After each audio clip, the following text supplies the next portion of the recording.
ഇന്നലെ രാത്രി കസ്റ്റമർ വിളിച്ചു പറഞ്ഞു, പെട്ടെന്ന് നാളെ രാവിലെ ഒരു നെക്ലസ് ചെയ്ത് തരണം.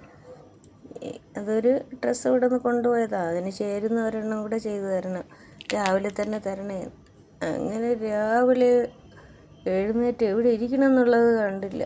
പിന്നെ തപ്പി പിടിച്ച് അതിൻ്റെ ഹാങ്ങിങ്സും ഇയർ ചെയിനും എല്ലാം കിട്ടി. കാശിൻ്റെ എല്ലാം കൂടെയൊക്കെ സെറ്റ് ചെയ്ത് എവിടെ ഇരിക്കണം നമുക്ക് അറിയാൻ പറ്റില്ല. ഇങ്ങനെ ഷോപ്പിലിങ്ങനെ അടുക്കി വെച്ചിരിക്കണോണ്ട് നേരെ കാണുന്ന രീതി വയ്ക്കാമെന്ന് വിചാരിക്കും. പക്ഷേ എടുത്തെടുത്ത് അങ്ങോട്ട് മാറ്റിയും തിരിഞ്ഞും കറക്റ്റ് കളറുകളെല്ലാം വെച്ചേക്കും. അങ്ങോട്ടും ഇങ്ങോട്ടും തീരുമ്പോൾ എടുത്ത് പെട്ടെന്ന് എടുക്കുമ്പോൾ മാറിപ്പോവും. അങ്ങനെ രാവിലെ അത് സെറ്റ് ചെയ്ത് കൊടുക്കാനുള്ള പരിപാടിയാണ്. പേളുകളിങ്ങനെ നമ്മൾ വാങ്ങി വയ്ക്കും. ചിലപ്പോൾ വിചാരിക്കും ഇല്ല, പുറത്ത് പോയി വാങ്ങിക്കാം. നോക്കുമ്പോൾ കറക്റ്റ് കിട്ടും. കാണുന്ന രീതിയിൽ